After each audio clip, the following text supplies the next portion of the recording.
Hai Sobat Konseling, kembali lagi di Rumah Konseling ID.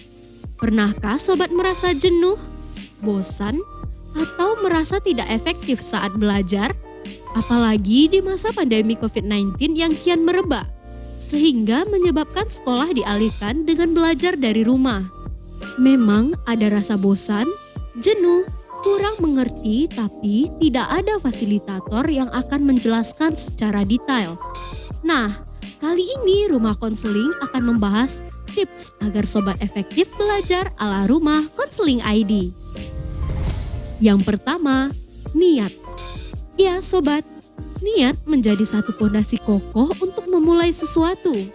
Apabila niat sobat sudah mantap, maka sobat pasti akan mengenyampingkan segala hal yang akan mengganggu efektivitas sobat dalam belajar.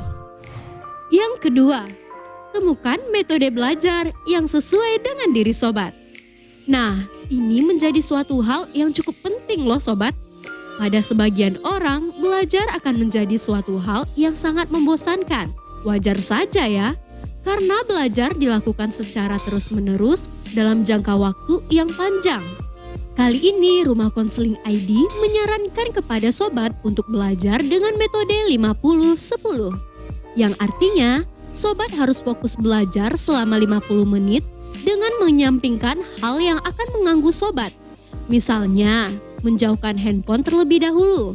Setelah 50 menit fokus belajar, sobat dapat istirahat selama 10 menit.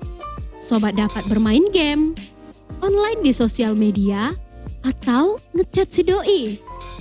Istirahat selama 10 menit tidak hanya dapat merelaksasi otak, namun juga dapat membangkitkan mood loh sobat. Jika sobat merasa metode 50-10 ini tidak sesuai dengan diri sobat, sobat dapat mengubahnya dengan metode yang sesuai dengan diri sobat. 40-20 misalnya. Yang ketiga, buat target belajar. Target belajar yang dimaksud bukanlah soal waktu ya sobat, tapi mengenai capaian materi yang sobat inginkan. Misalnya, target sobat adalah mengerjakan 50 soal matematika. Nah, berapapun estimasi waktunya tidaklah terlalu penting. Yang terpenting adalah 50 soal matematika yang sobat inginkan dapat dikerjakan dan dapat diselesaikan, sehingga akan mengurangi tingkat kebosanan dan kejenuhan sobat dalam belajar. Jadi sobat, dalam membuat target belajar ini, sobat harus pastikan ya, apakah target yang sobat buat dapat tercapai dengan baik. Target ini juga harus spesifik ya sobat.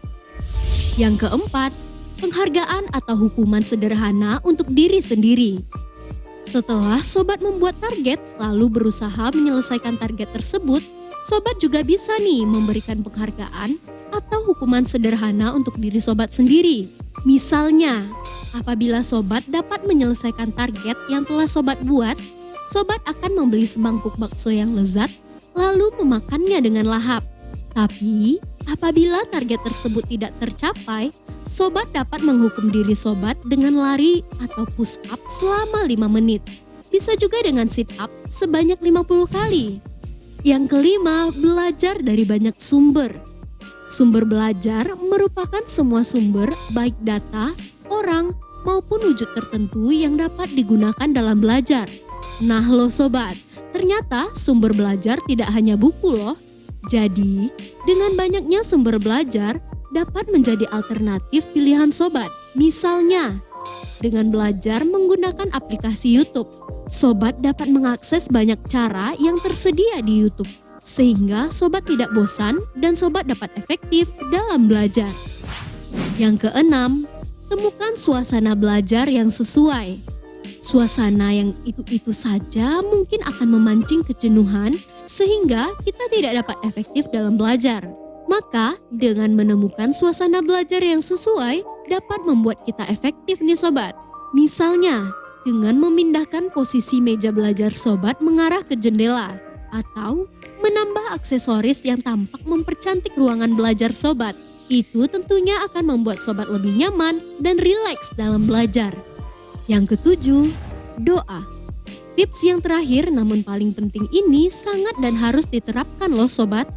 Sebelum belajar, sobat hendaknya berdoa dulu kepada Tuhan Yang Maha Esa agar sobat dapat belajar dengan fokus dan lebih mudah memahami materi dan ilmu yang sobat peroleh, sehingga dapat menjadi berkah untuk diri sobat maupun orang lain. Nah, Sobat Konseling, sekian tips agar sobat efektif belajar ala Rumah Konseling ID. Sampai jumpa pada video-video informatif Rumah Konseling ID berikutnya. Bagi sobat yang ingin mengetahui lebih lanjut, silakan ikuti sosial media rumahkonseling.id di Instagram rumahkonseling.id dan website rumahkonseling.id. Sayangi dirimu, sayangi jiwamu. Salam Sobat Konseling.